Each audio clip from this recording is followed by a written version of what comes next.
E aí Eliseu pediu, aqui, ele pediu a presença de um tangedor. Você sabe o que é um tangedor?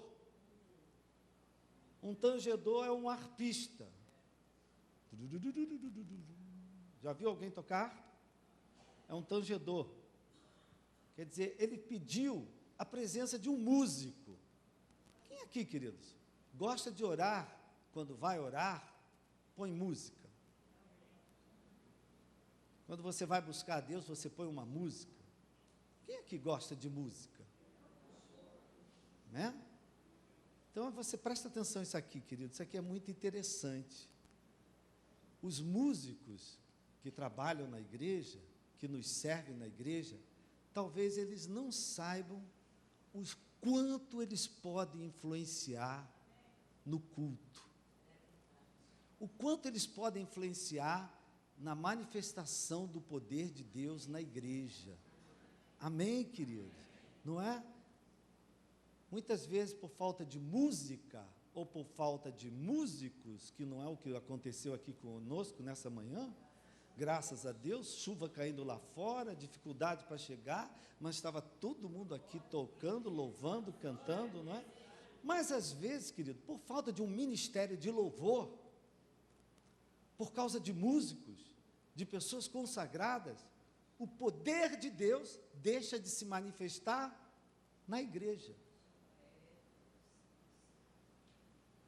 Se os músicos tivessem essa consciência, que o talento deles, que o dom deles, que o instrumento deles colabora para a manifestação do poder de Deus numa igreja, eu acho que eles iam tocar de uma forma totalmente diferente. Eles iam ver as coisas de uma forma totalmente diferente. E aqui Eliseu chamou um tangedor, chamou um músico. E aí, você está com a sua Bíblia aberta? Cadê ele? Ora, 15, obrigado. Ora, pois, trazei-me um tangedor, um músico. Presta atenção que está escrito aqui. Quando o tangedor tocava, veio o poder de Deus sobre Eliseu. Daí, querido, talvez, por que Satanás ataca tanto a música da igreja? O ministério de louvor da igreja? A vida dos músicos da igreja? Por que o diabo ataca tanto? Porque tirando eles, tira poder. Tirando eles, enfraquece a igreja. Amém, queridos? Vocês estão entendendo aqui o que eu estou falando? Então, queridos, isso aqui é uma palavra para a gente encorajar aqueles que são músicos a exercerem o seu dom, o seu instrumento. Uma palavra para nós também orar por aqueles que tocam na casa do Senhor, por aqueles que ministram na casa do Senhor. Uma palavra de estímulo para eles. Por quê? Porque deles depende muitas vezes a manifestação do poder de Deus. Amém, minha gente? Vocês estão aí? Amém? E aí, o Eliseu deu uma palavra, presta atenção, deu uma palavra de ordem e uma promessa. Então, essa palavra que ordem que Deus deu para Eliseu entregar aos reis, é uma palavra também para nós. Porque o que eles estavam dizendo? E agora? Acabaram-se as alternativas. E agora? Não temos o que fazer. E agora? Não temos por onde ir. Então, essa palavra que Eliseu trouxe, é uma palavra para você que está aqui aí hoje, dizendo, e agora? O que eu faço? O que eu faço com a minha vida? E agora? Minhas possibilidades foram todas queimadas. E a palavra do Senhor para eles foi, fazei nesse vale covas e covas. Eu vou usar o termo que a NVI usa, né? Porque cova a gente não gosta de fazer cova, né? Mas a NVI traduz isso, fazei cisternas, porque na verdade é que eles abrissem buracos no chão para reter as águas que eles estavam precisando. Eles estavam sem água, não é? Água para o gado, água para o exército, eles não tinham provisão de água. Aí o Senhor falou, fazei covas e covas, fazei cisternas. Essa era uma palavra de ordem, que ia exigir trabalho, ia exigir força, esforço, disposição, fé, porque eles estavam no meio do deserto. Ali não havia rio, ali não havia lago, ali não havia chuva, ali não havia fonte. E aí o Senhor diz: abram cisternas no meio do vale, não é? Abram cisternas no meio desse deserto. Olha, muitos deles iam dizer: não faz o menor sentido a gente cavar buraco aqui no deserto. Primeiro, porque a gente não vai achar água. Segundo, a água vai vir da onde? Aqui não chove, aqui não tem fonte, aqui não tem rio. A água vai vir de onde? Se nós estivéssemos lá, não está fazendo o menor sentido. Quantas vezes, queridos, aquilo que Deus pede para nós não faz sentido nenhum para a gente. Deus pede para nós, não faz o menor sentido que Deus está me pedindo. Não faz sentido. Estou com um problema financeiro, dá uma oferta na igreja. Isso não faz o menor sentido. Ah, alguém te magoou, vai lá e perdoa. Não faz o menor sentido isso. Muitas vezes o que Deus nos pede não faz sentido para nós. Mas essa era uma ordem. Não era uma sugestão. Não era um conselho, era uma ordem. Façam cisternas. Abrem buracos no meio do deserto. E era uma ordem, queridos, acompanhada de uma promessa. Versículo 17. Porque assim diz o Senhor: vocês não vão sentir vento, vocês não vão ver chuva, todavia o vale vai se encher de tanta água que bebereis vós, o vosso gado e vossos animais. Ou seja, o vale vai se encher de água que vai até sobrar. Então, queridos, essa é uma palavra para a gente trazer para nós que hoje estamos dizendo: e agora o que é que eu faço? E agora acabaram minhas alternativas. Você que hoje se vê no meio de um deserto, com necessidade, passando seca, angustiado, meu irmão, se prepara, porque vem água mais do que suficiente para a tua necessidade. Se prepara, porque a solução vai vir. Se prepara que o livramento vai chegar. Se prepara que a provisão que Deus tem para você nessa hora vai chegar. E vai chegar de uma maneira que você nem imagina. Amém?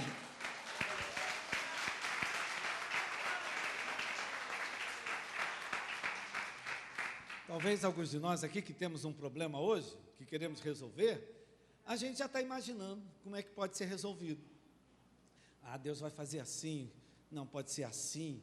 Pois eu queria dizer para você que Deus vai fazer de uma forma que você nem está imaginando, mas Ele vai fazer. Então, querido, o importante nessa hora não é saber como é que Deus vai fazer, não é saber de que maneira que Deus vai fazer, mas é acreditar que Deus vai fazer. Bata na palma do teu irmão e diga: olha, Deus vai fazer. Deus vai encher o teu deserto de água. Amém? A provisão vai chegar, o livramento vai chegar, a cura vai acontecer, um milagre vai acontecer. Diga amém, diga aleluia, diga glória a Deus. Amém?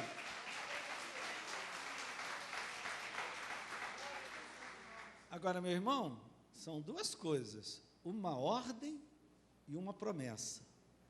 Amém? Qual é a ordem?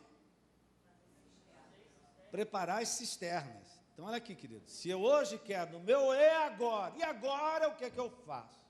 E agora uma situação financeira, e agora uma situação familiar, agora uma enfermidade que eu não estava contando, e agora uma impossibilidade, não é? Em primeiro lugar, acredite, Deus tem como resolver essa situação, e Deus está disposto a resolver, Deus está disposto a agir. Amém? Em primeiro lugar, acredite nisso. Amém. Tenha fé nisso. Amém. Segundo lugar, prepara as tuas cisternas. Amém. Prepara teu coração. Prepara teu espírito, teu ânimo. Amém. Prepara, porque senão, queridos, vamos dizer aqui, o que acontecer, queridos? se eles não fizessem cova nenhuma e Deus mandasse a água? A água ia vir, ia passar, ia embora. Amém? Por quê, querido? Se você não prepara hoje as tuas cisternas, não prepara o teu coração, o teu espírito, as bênçãos vão chegar e você não vai ter como reter isso na sua vida. Não é? Você não vai ter como reter. Na última quarta-feira a gente dizia, vem chuva aí. E veio. Nessa manhã eu estou aqui dizendo, vem água por aí. Aliás, ela já chegou. Está aí na nossa porta. Vem água por aí, mas essa água, querido, é provisão, essa água é bênção, essa água é restauração, essa água é crescimento, essa água é prosperidade, amém? Agora, se nós ficarmos com o nosso coração duro, incrédulo, indiferente a essas palavras, se nós não nos prepararmos para aquilo que Deus está dizendo que Ele vai fazer, se nós não prepararmos as nossas cisternas, as bênçãos vão chegar e vão passar direto da nossa vida. É aquilo que eu estava falando na quarta-feira, na hora do ofertório, aquele momento kairos. É um momento de Deus, é um momento de mudança, é um momento de transformação, mas é um momento que, por um lado, ele traz angústia, traz aflição, ele traz mudança, ele traz risco, mas por outro lado ele traz novas possibilidades, novas alternativas, é aquele momento que transforma a vida da gente, e muitas vezes a gente perde isso, querido. Deus está querendo nos abençoar, Deus quer nos abençoar, quer ver você crescer, quer ver você amadurecer, quer ver você saudável, quer ver você próspero, quer ver você feliz, mas às vezes Ele envia as bênçãos, mas a nossa cisterna não está preparada. A gente não está de coração aberto para o que Deus quer fazer, e aí a bênção passa e vai embora. Amém? Se você crê no que o Senhor está dizendo, falando para você hoje, se você obedecer ao que Ele está lhe mandando fazer, preparar a tua cisterna, Ele vai encher o teu vale de águas, Ele vai suprir as tuas necessidades, vai sobrar para você, vai sobrar para os teus animais, vai sobrar para o gado, vai sobrar para todos aqueles que estão perto de você. E Deus ainda disse mais, e isso ainda é pouco, porque além da água que vocês precisam, eu vou entregar Moabe nas vossas mãos. Além da tua necessidade maior, Deus falando com você hoje, além da tua necessidade maior, além da tua necessidade urgente que você tem, eu ainda vou resolver de quebra outras questões pendentes na tua vida. Outras questões estão precisando ser resolvidas na sua vida. Amém, querido? Querido, a nossa ideia às vezes de Deus é de um Deus tão pequeno, é de um Deus pão duro, que nem a gente às vezes é. É de um Deus limitado, é de um Deus que vai dar um pouquinho só. Não, Deus Ele não está interessado apenas em suprir as nossas necessidades mais urgentes, mas Ele também quer tratar outras questões na nossa vida. Ele quer derrotar tudo aquilo que nos intimida, tudo aquilo que nos oprime, tudo aquilo que nos desorganiza, tudo aquilo que nos desarruma. Ele quer nos transformar em primeiro lugar, amém, querido? Ele quer sempre fazer muito mais do que a gente está necessitando. E diz a palavra, querido, que pela manhã a terra se encheu de água, e os moabitas foram expulsos da terra, e Israel se viu livre dos moabitas. Presta atenção, queridos, que houve um tempo entre o que Deus falou, o que Deus ordenou e o cumprimento da promessa de Deus. Eu tenho certeza que se Deus enviou a água, é porque Deus viu que eles obedeceram ao seu mandamento. É porque Deus viu que o povo reagiu com fé, que o povo abriu as cisternas, cavou cisternas, não é? E porque o povo fez isso, aconteceu um milagre da provisão de Deus no meio do deserto. Podemos dizer de uma certa forma, querido, que o causador disso tudo aqui, quem foi? foi que fez toda uma diferença nisso aqui? Josafá. Então eu volto a dizer para você, como às vezes uma única pessoa faz toda a diferença no meio de uma crise, no meio de um inesperado, no meio de um e agora. Talvez você se lembre, na sua própria vida, lá atrás, momentos de e agora, momentos que possibilidades acabaram, você ficou sem ter o que fazer, e alguém que estava do seu lado foi quem te ajudou, foi quem te sustentou, foi quem te mostrou um caminho, foi alguém que fez uma diferença.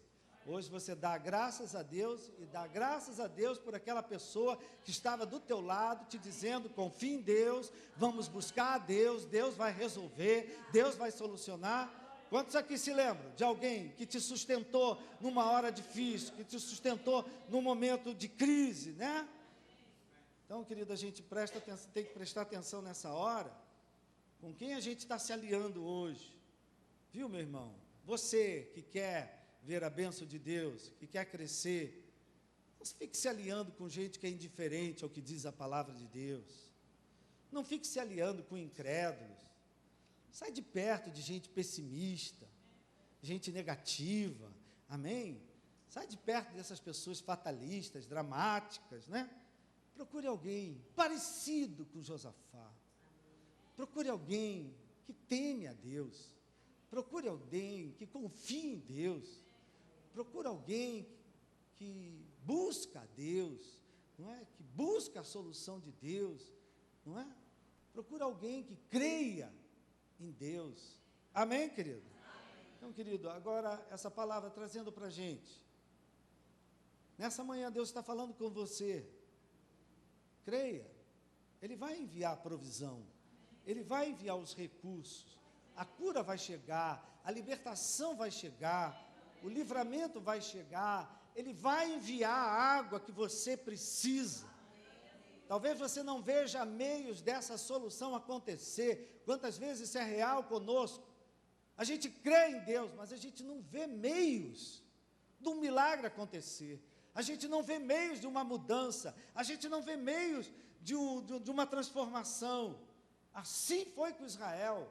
E Deus falou para eles, vocês não vão sentir vento e nem vão ver chuva. Todavia esse vale vai se encher de água. Então, essa palavra trazendo para a gente, em primeiro lugar, meu irmão, creia, Deus tem a provisão que você necessita, Deus tem a cura que você precisa, Deus tem o milagre que você precisa, Deus tem como suprir a necessidade que você tem hoje. Agora, caia na real, meu irmão, faça a sua parte. Porque apesar de Deus querer fazer, apesar de Deus poder fazer, apesar de Deus poder fazer além do que você crê ou imagina, Ele depende da minha ação, Ele depende da minha participação, Ele depende que eu prepare as minhas cisternas, que eu tome ação, que eu tome a iniciativa, amém?